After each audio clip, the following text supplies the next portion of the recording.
Loh,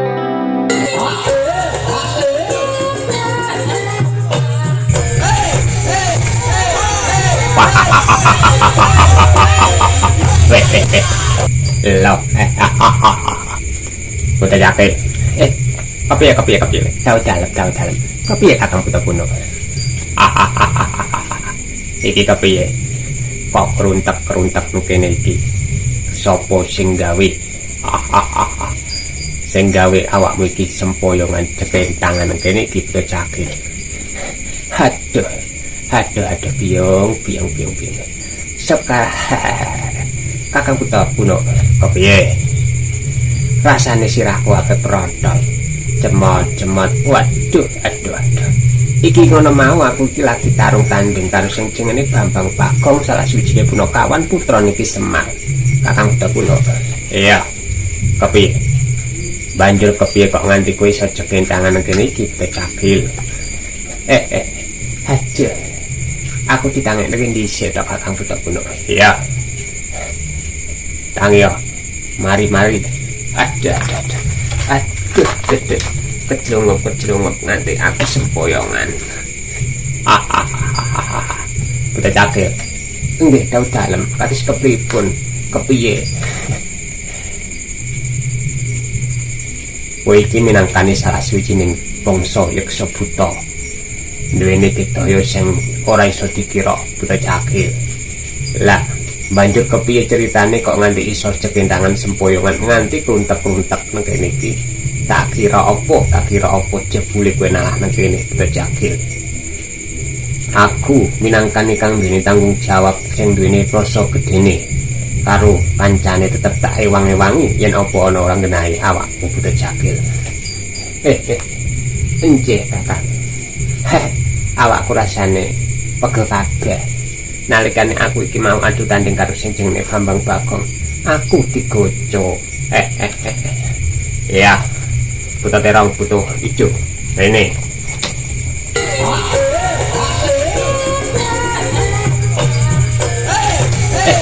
Sendika dawuh, kepiye Kakang Buta Puno? Ngene. Iki awake dhewe kancane dhewe.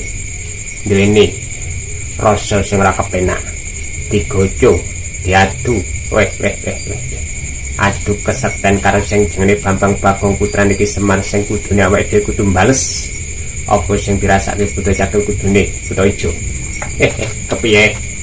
Kudune kuwi iso bales iki karo sing jenenge Bambang Bagong. Budhal karo Buta Terong. Sendika dawuh. Aku iki minangkani sedulure Buta Jakil ya padha-padha bangsane Yeksa Buta. Yen ana ora genahe salah suwijine aku ya melu lara. Lah mula saka iku bakal aku tak goleki sing jenenge Bambang Bagong. Nanti wae parake tetep tak uber nganti sak pucuke donya. Ya, udahlah. Sendika dawuh.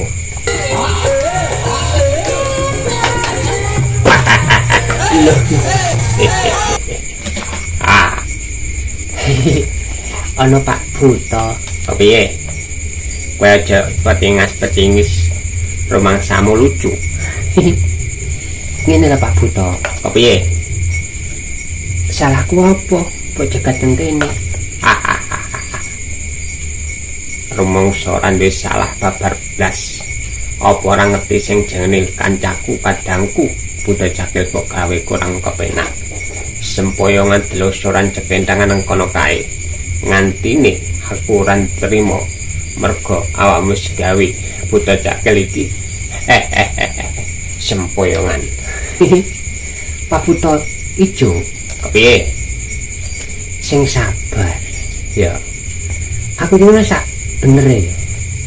Aku gak kepengen perang karo kowe. Ya ora kepengen perang karo sing jenenge Buta Jakil.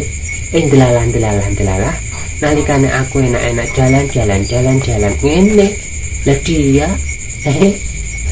menghadang-hadang aku. Dadine aku ya tentune eksmosi ngono Pak Buta. Ndelok aturmu kaya engkono iki tentune kowe iki kaya kandel kulitmu. Pak Buta ijo. Kepiye? Iki apa wis mbok pikir? Kowe iki ngadepi aku. Hehe. Lah wong buta jakel wae tak goco sempoyongan. Lah nek kowe iku dhewean nang kene ketentune nek ora nganggo kanca. Tentune, tak kipatno ngene. Kowe iso ndelosor ngono. Babar blas aku ora ngandel apa sing mbok aturake. Aku hehehe. Buta kang duwene yeksa, ya buta yeksa. Buta ijo gagah perkasa. Apa wis sing jalma menungso sing ora geter nalikane adep adu arep karo sing jenenge aku. Aja meneh kowe, Gong. Kepiye? Aku buta ijo babar pisan ora duweni wedi nalikane semono wis tau tanding karo sing jenenge poros kesohor-sohor ngelmune. Buta ijo kepiye? Mbok ya sing genah. Aku wis nganu kok. Wis tak wae peringatan. Yen kowe kepengin apik-apik wae.